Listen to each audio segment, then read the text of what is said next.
world's richest man saying he wants to restore truth to Twitter and trust to Twitter. Yeah. It's the public square now. It's how people communicate, find news.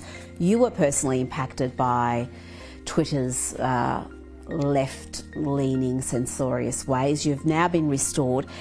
What impact do you think Twitter becoming an even playing field will have for... Who knows? I mean, I'm hoping...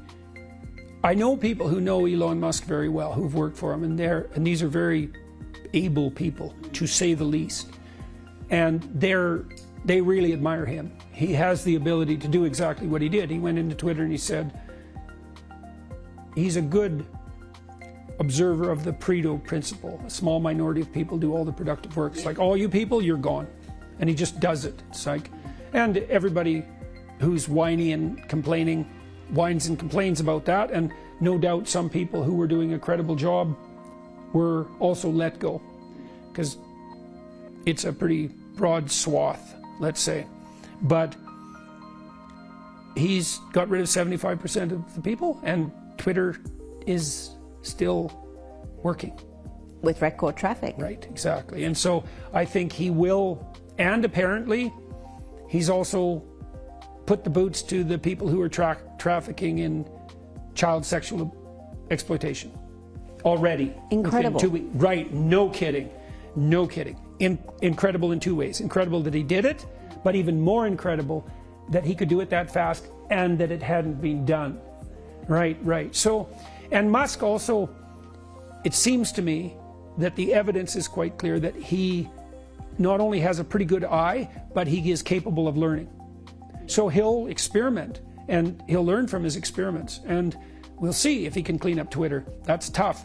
I'm afraid, deeply afraid, that virtualization enables psychopathy, and that might be a fatal problem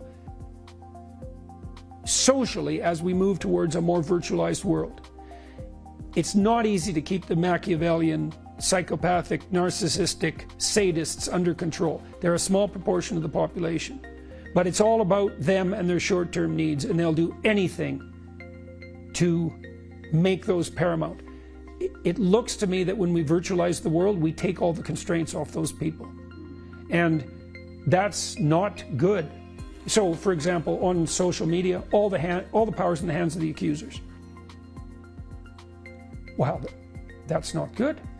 You know, believe all women. It's like, yeah, fair enough, except it's believe most women.